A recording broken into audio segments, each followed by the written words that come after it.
মানব শরীর নিশ্চল নিথর। শুধু ঘুরে দাঁড়ান পার্ট-2 অফিসার, চমকে ওঠে কিছুক্ষণের জন্য, তারপর কি এক খেয়ালে চারদিকে তাকিয়ে প্রবল চিৎকারে হেসে ওঠে। পাকিস্তান জিন্দাবাদ! পাকিস্তান জিন্দাবাদ! গমগমিয়ে শব্দ ওঠে, পাকিস্তান জিন্দাবাদ! মেয়েটির নগ্নতা ঢাকতে নিজ শরীরের আশ্রয় নেয়, দুমড়ে মুচড়ে নেয়, কখনো বা হাতকে নেয় নিজ শরীরের আবরণ হিসাবে। অফিসার চকচকে চোখে নারী শরীর দেখে, মেয়েটি মাটির কাছে শরীর ঢাকতে চায়, পাকিস্তান জিন্দাবাদ ধ্বনি ওঠে। তারপর নগ্ন মেয়ের শরীরে পাকিস্তানের মানচিত্র আঁকতে থাকে। সে বেয়নেট দিয়ে দাগ দেয়, আর সঙ্গীরা সঙ্গে সঙ্গে কথা বলে। ইসলামপুর চিরাপতি চিরাপতি।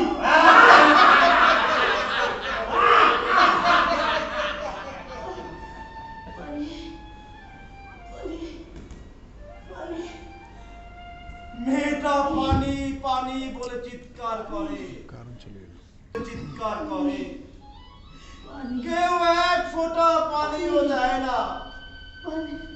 মেয়েটা তার শরীর থেকে রক্ত নিয়ে পান করে। ফোঁটায় ফোঁটায় রক্ত নিয়ে সে জিহ্বা ভেজায়। পাঞ্জাব রেজিমেন্টের অফিসার পশ্চিম পাকিস্তানের মানচিত্র যে ভালো চেনেন, যেন তারই পরীক্ষা চলছে। তারপর সবার মুখের উপর তাকিয়ে স্পষ্ট বাংলায় বলে, মেয়ে পাকতে আমার আগুন লাগে।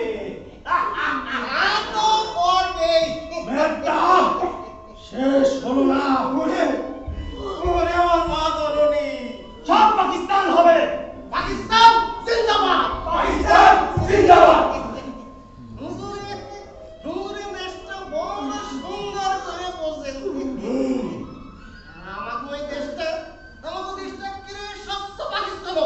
পাকিস্তান পাকিস্তানে থাকবে। আমিও পাকিস্তানে, বুকের মধ্যে সাপ তারা পতাকা ঝুলায় রাখি। শালা কুত্তা মালাউন! আমি আমি শাস্তা মুসলমান হব। আপনি বললেন প্রমাণ দিতে পারে শাস্তা Pakistan. One and one. This makes me a soldier. I am waiting for someone. Now I want a dead body on some woman. Move!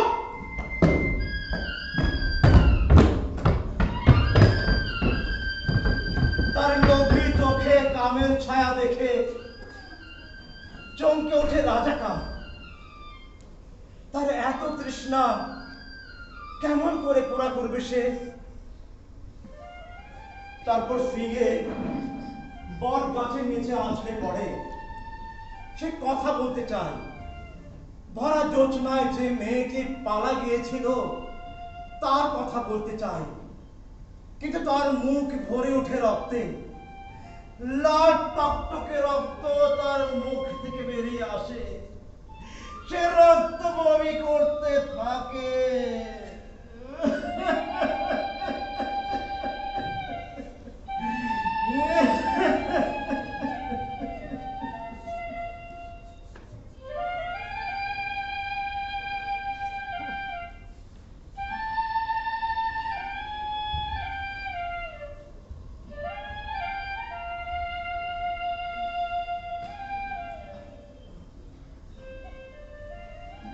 বটগাছের শিকড় থেকে শালীন উঠতে চায়, কিন্তু সে পারে না, মাটিতে লুটিয়ে যায়। কিন্তু তার কণ্ঠস্বরের তীক্ষ্ণ শব্দ বাতাসে ওড়ে, মৃত্যু তুমি আরো ঘন হও, অন্ধকার জলে ঘুমিয়ে থাকো, এসেছিলে গাছের মাথায়, তারপর একে একে ছুঁয়ে নাও।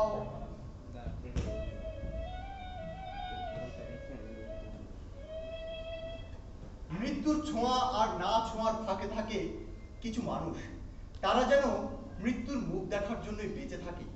এ তো গেল আজকের কথা। তারও আগে কি ঘটেছিল? উত্তরের এক সবুজ গ্রাম, নবান্ন ফসলের মৌ মৌ সুঘ্রাণ উৎসবের মায়া নিয়ে আসে। বিকেলের সোনা রোদ ফসলের ক্ষেতে চমকায়। ও হো হো, ও হো হো, ও হো হো, ও হো হো, ও হো হো, ও হো হো, ও হো হো।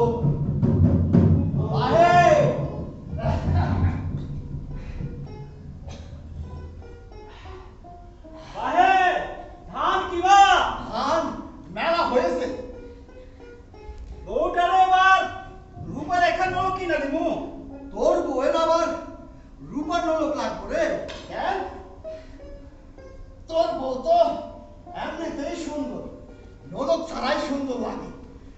ঘরের বউর দিকে নজর দিস না। নলক দিলাম কই? সুন্দর রে, সুন্দর কইলাম। তোরা কইলে কালি পেছি কমু। দাঁড়া, আটি মাথায় উঠা। তারপর আর কথা জমে না। তারা ছোটে উঠোনে। ধান এলে চালের ছড়ি দিয়ে বানানো হবে নকশি পিঠা। মা কাঁদিলে চাল করতে থাকে।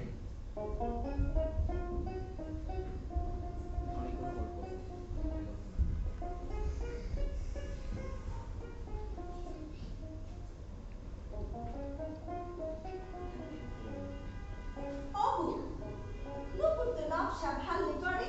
হরে গো, আমার মায়ের হাত এমন ছিল, হ্যাঁ নকশা করলে বড়ই সুন্দর হইতো। মা নানি জানলে সুন্দর নকশা করতো। আমার মাইরে 10 গ্রামের মানুষ পিঠা বানানোর লাগে ডাকতো। কি রোজা মানুষের মুখে শুনছি, কথা একটু আস্তে বল, বিশ্বাস করি না। আস্তে বলতে হবে। আমার নুপুরের মুখ আমার মায়ের মতন হইছে। অবু নুপুর এবার সুন্দর একটা পোলা দীক্ষা বিয়া বিয়া দাও। লজ্জায় কেঁপে উঠে নুপুর। মুছে যায় বর্তমান, ফেলে আসে কোনো এক বিশেষ মুহূর্তের কথা ভেসে আসে মনে। ও কি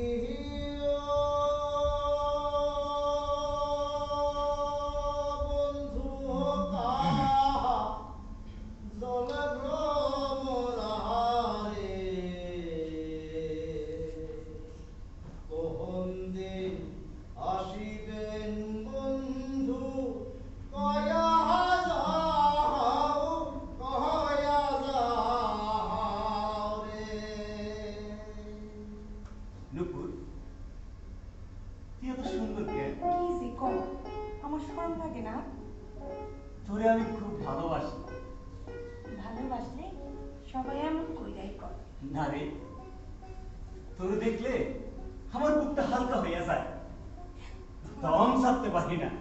তোমার কথাগুলো কেমন জানি পাগলের মতো। পাগল? হ, আচ্ছা, তুই আমারে ভালোবাসিস না? কি জানি কেমনে গো। আমিও বুঝতে পারি না। যদি আমারে ভালোবাসিস হয় তাহলে ভোরবেলায় ওই বট গাছের ধারে আসিস। কিন্তু ঠিক সূর্যোদয়ের সময় তোরে দেখুন, আসবি না? হ, আসুন। এই নে, বড়ই সুন্দর। এককালে কইছি সুন্দর দেখে নুপুর করতে। আমি যাই। এই নুপুর পরে আসিস। আচ্ছা।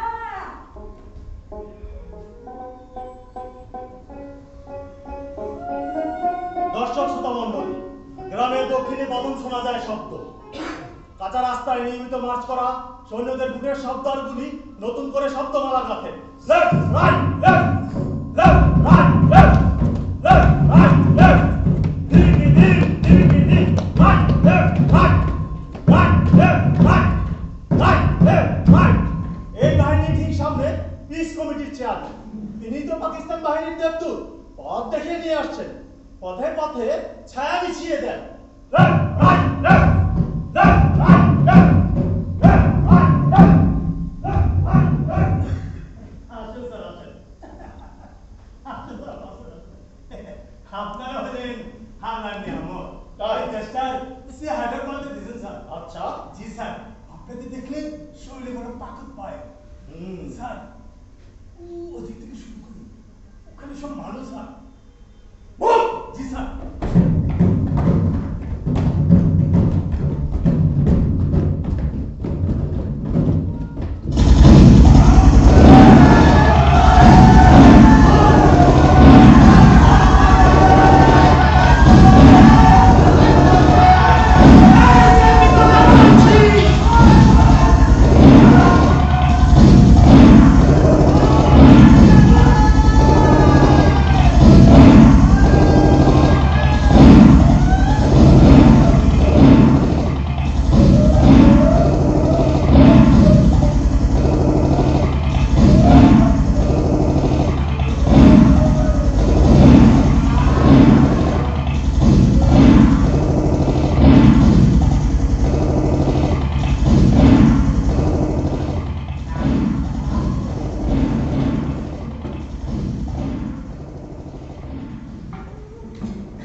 এগুলান হইল গনিমতের মাল। জি হুজুর। সোনা দানা টাকা পয়সা সব সিন্ধুকে গুছিয়ে রাখ। আচ্ছা। সব মিলা কয়টা মাই আনছস? 10টা। আমার জন্য সেকল ছাগল 2টা আর বাকি সব ক্যাম্পে। ক্যাম্পে? কেন তুই কি আকাশ থেকে বললি? না মানে মাইয়া মানুষগুলো আর্মি হাতে। কেন তুই কি রাখতে চাস? বুঝবার পারতেছি তো আর্মি হাতে। আরে ওরাই হইল গনিমতের মাল, গো দায়িত্ব আমরাই নিব। এখন কি ক্যাম্পে পাঠিয়ে দেবো? যা, তার আগে আমার ঘরে 2টা পাঠিয়ে দে। যা। আচ্ছা। গনিমতের মাল। এই হুজুরের বাড়ি কোন জায়গা তুই খা পাঠিয়ে দে। আচ্ছা। হুজুর আমি কি চলে যাব? না, একটা চিঠি লিখতে হবে। আচ্ছা।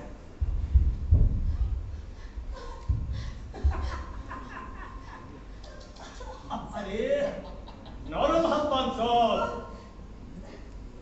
ওই হাতটা খুলে দে, ও কি আর পলাইয়া যায়? ঝাল আছে দেখছি। আরে ঝাল তরকারি স্বাদে আলাদা। নে কাগজ কলমে শুরু করি। আচ্ছা। মেদর সাহেবের কলমটা নিয়ে আয়।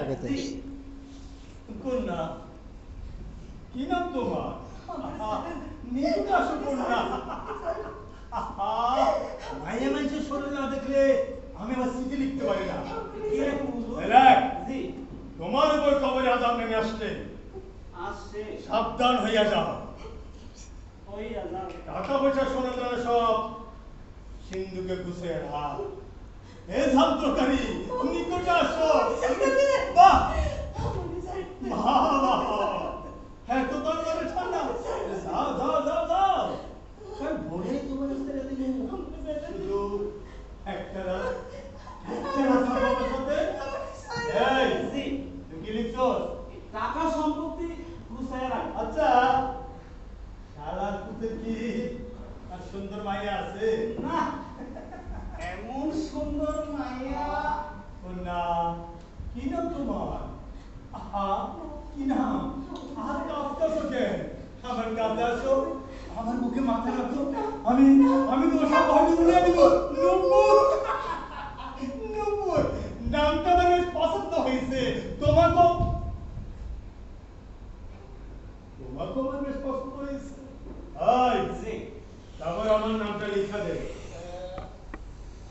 হুজুর আমি যাই। কেন শরম লাগে? না তোমার চুলগুলো বড়ই সুন্দর, একেবারে জিলম নদীর পানি। আচ্ছা কন্যা, তুমি কি জিলম নদী দেখেছো? জি। জাহাপনা জাহাপান এই খাদেমের কদম বুঝি জানিবেন, জানিবেন। আমরা আপনাদের পিছু পিছু আছি। আসি আসি। দুনিয়ার কোন শক্তি আমাদের এই পাকিস্তানকে ভাঙতে পারবে না। পারবে না। এই ধর! এমন যন্ত্রণা করলে কি কাজ করন যায়? কাল রাতে একজনের গলা বরাবর দিয়েছিলাম বাস।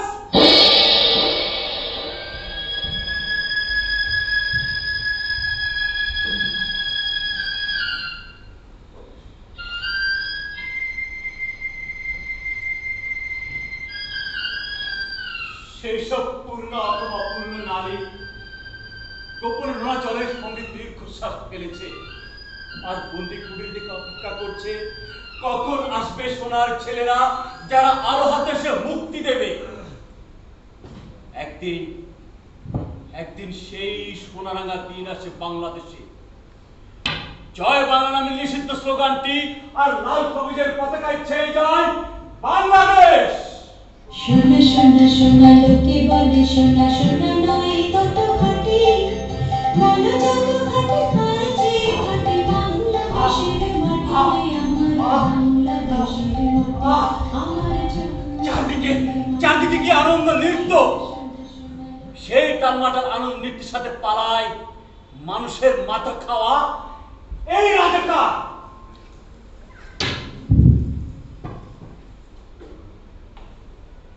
কিন্তু বেশি দিন পারেই থাকতে হয়নি। এক অমাবস্যা রাতে অন্ধকার গুহা থেকে সে বের হয়ে আসে। তারপর সে বড় হয়, হাত পা বড় হয়, চারপাশ চাপিয়ে বড়ই হয়। রাজাকার থেকে সে এখন নেতা, তার মুখ বদলে গেছে মুখোশের আড়ালে। কিন্তু এই মানুষটিকে যারা চেনে তারা বলে আমি কেন, সবাই জানে ওর রাজাকার।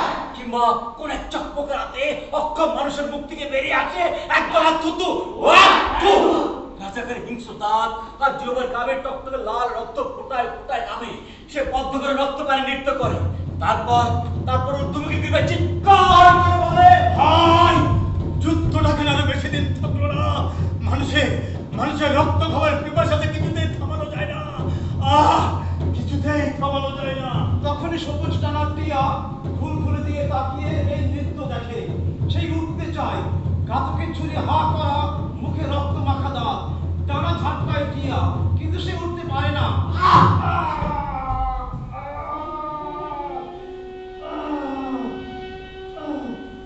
মুখ থুবড়ে পড়ে মাটিতে। শোকে, ক্রোধে চিৎকার করে সে।